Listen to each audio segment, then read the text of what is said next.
بسم اللہ الرحمن الرحیم۔ معزز ناظرین، رمضان کا مبارک مہینہ ہم سے رخصت ہوا۔ اللہ تعالی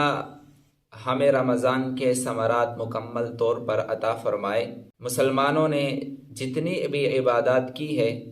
اللہ تعالیٰ ان سب کو بھرپور ثواب عطا فرمائے۔ بات یہ ہے کہ رمضان کا مہینہ تو ہم سے رخصت ہوا، لیکن جو اعمال ہم رمضان میں کیا کرتے تھے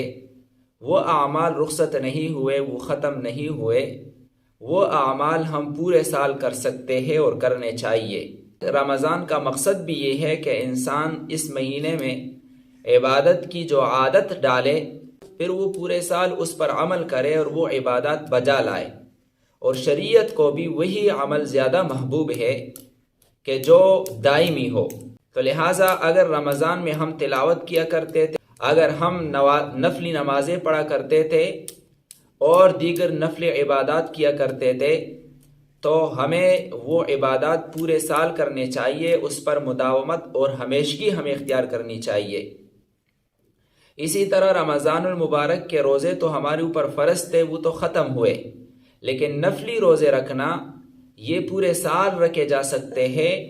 یہ رمضان کے ساتھ خاص نہیں ہے۔ اور نبی کریم صلی اللہ علیہ وسلم رمضان کے علاوہ بھی مختلف ایام میں روزے رکھا کرتے تھے، جو کہ نبی کریم صلی اللہ علیہ وسلم کا طریقہ اور مستحب ہے۔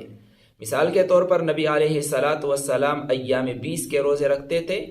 یعنی اسلامی مہینے کی 13ویں، 14ویں اور 15ویں تاریخ کے روزے،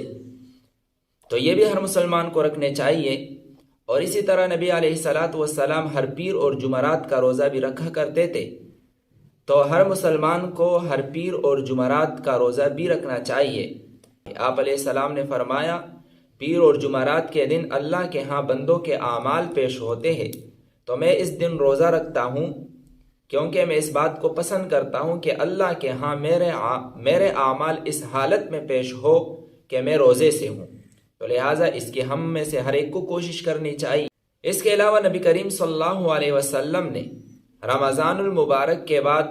شوال کے 6 روزوں کی بھی بڑی فضیلت بیان کی ہے۔ حضرت ایوب انصاری رضی اللہ تعالی عنہ کی روایت ہے، جو کہ مسلم میں بھی ہے، ترمذی میں بھی ہے، ابو داود میں بھی ہے، اور اس کے علاوہ اور بھی کتب حدیث میں یہ حدیث مذکور ہے، صحیح روایت ہے کہ آپ علیہ السلام نے ارشاد فرمایا، من صام رمضان، جس نے رمضان کے روزے رکھے، ثم اتبعہ ستا من شوال، اور پھر اس کے بعد شوال کے 6 روزے رکھے، کان کصیام الدہر، تو یہ ایسا ہے گویا کہ اس نے پوری زندگی روزے رکھے، یعنی اس کو پورے سال روزے رکھنے کا اجر ملے گا۔ اور دوسری ایک روایت میں اس کی تفصیل یہ آتی ہے کہ چونکہ قرآن میں اللہ تعالیٰ یہ ارشاد فرماتے ہیں، من جاء بالحسنہ فلہ عشر امثالہا، جو ایک نیکی کرے گا تو میں 10 گنا اس کو اجر عطا کروں گا۔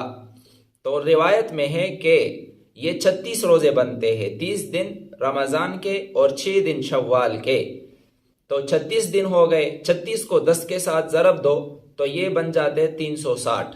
تو سال کے 360 دن ہوتے ہیں، تو یہ 36 روزے 360 روزوں کے برابر شمار کیے جاتے ہیں، اور ان 36 روزے رکھنے پر اللہ تعالی 10 گنا بڑھا کر پورے روزے رکھنے کے برابر اجر عطا فرماتے ہیں۔ تو یہ اللہ تعالیٰ کا امت محمدیہ کے اوپر خصوصی فضل اور کرم ہے